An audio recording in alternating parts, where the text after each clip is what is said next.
On the V-Spec versions of the R34 there is a vent in the hood, and on the Fast and Furious car that's not there, so that needed to be filled in. I used the vent that came with the kit just to glue it in from behind, and will later on be filling it up with some 2-part epoxy putty and just finishing it off in general with some other methods. While I was gluing stuff on and in anyway, I figured I'd go ahead and put the body kit on too.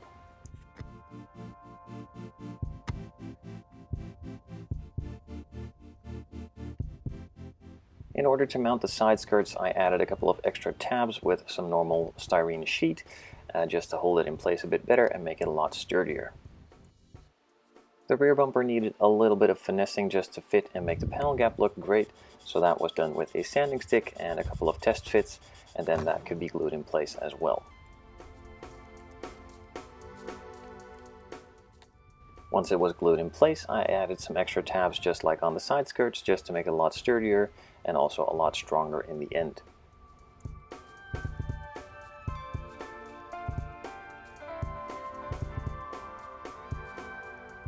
So like I said, the vent needed to be filled up with some epoxy putty and smoothed out as it's not supposed to be there. I'm just using some milliput, just mixing 2 equal parts together until it has one even color, and then putting it into the vent and trying to smoothen it out as best as I can before just letting it dry.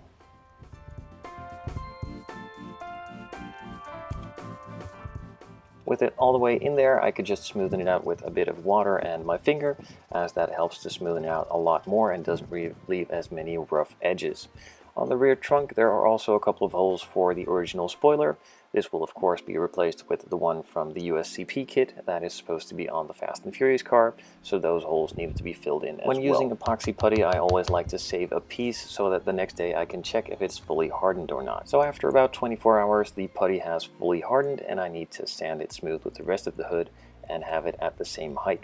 So I take out a wooden stick in this case and glue a piece of 600 grit onto it, so I have a really sturdy sanding stick that doesn't really have any sponginess and just makes it absolutely as flat as it possibly can be.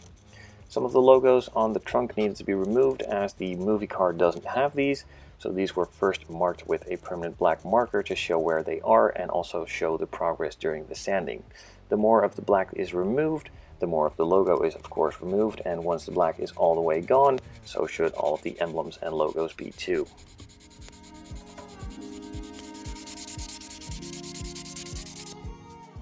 So the main filling of all of those gaps, holes and vents was done with the epoxy putty, and just to refine it a bit and add a bit more filler on top, I'm just using some gray Tamiya standard putty.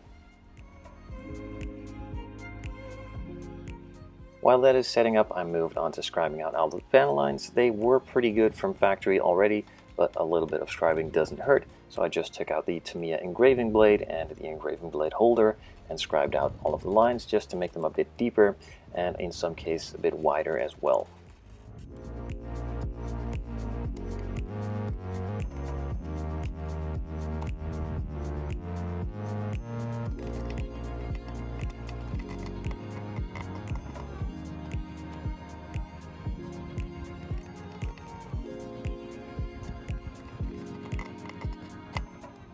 I gave the putty about 24 hours to dry and it has fully hardened, so I could move on to sanding that smooth again as well, the same way I did with the epoxy putty, and could then move on to sanding the rest of the body in order to get it into primer.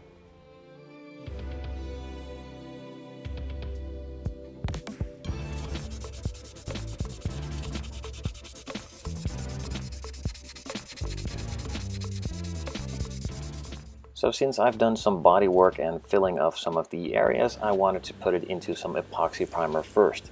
If I went straight to the normal gray filler primer, there would probably be some unevenness, and also the spots that I filled up would be showing up again, and I probably wouldn't get rid of them even after a couple coats of paint.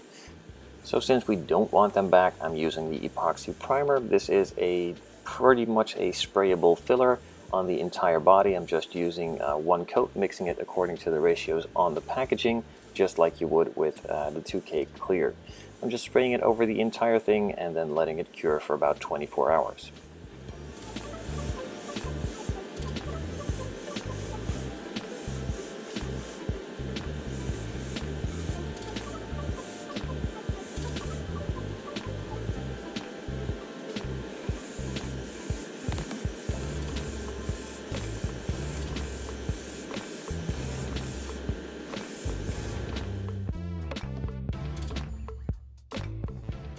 Now, like I mentioned, the vent that was filled up earlier shows through the primer. Now, this is the same case with the 2K primer, obviously, as you can see here, but the good thing about the 2K primer is that I can sand it smooth, and after sanding, it is fully disappeared, and it won't come back up after another couple coats of paint and even some more primer. Now, if I would have just used the regular primer that I always do, these will keep showing up somehow, and you can't get rid of them. With the 2K, it just seals them in and removes them entirely after you sand them smooth. Now, as you can see, there is a bit of texture from that 2K primer, so the entire body was scuffed smooth again with some 600 grit.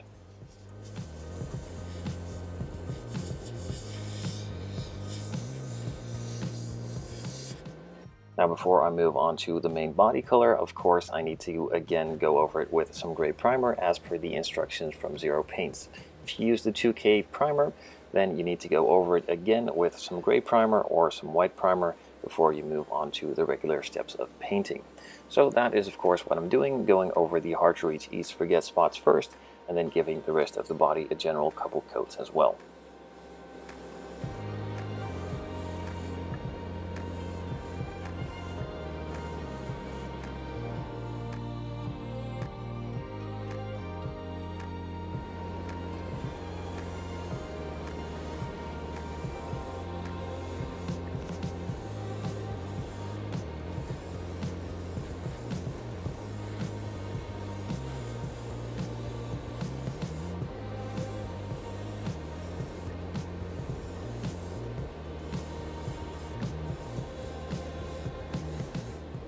Two coats of primer are applied, it has fully covered, and I'm really happy with the way that it looks, so I set it aside for about 30 minutes to dry, clean out the airbrush, and then took out some 3000 grit sanding sponges from Tamiya to sand it as smooth as I can.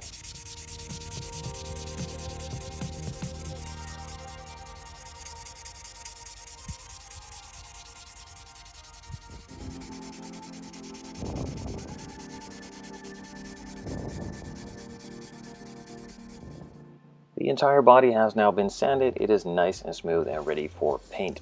I took out the paint set from Zero Paints specifically for this model of car. It's Platinum Pearl Nissan Silver for the base coat, and then some other blue color for the stripes, which I might be adding the decals, but maybe I'm going to be painting those on as well, but that will be for another video. Now, in the meantime, I'm of course going to go over the entire body with some of this color and a couple of different layers, letting it dry in between.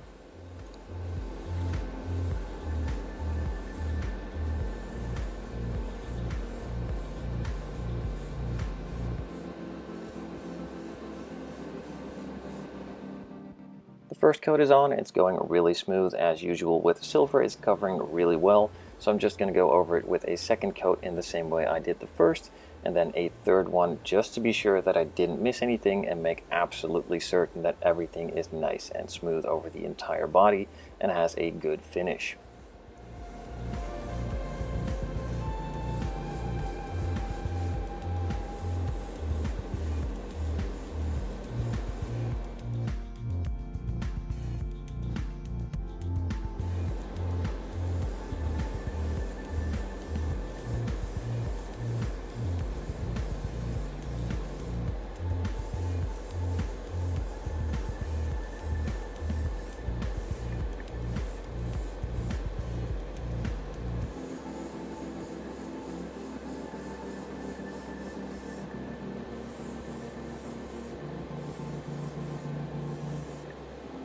The third and final coat has been applied, and I'm now going to let it dry for a bit before moving on to either the decals or painting it.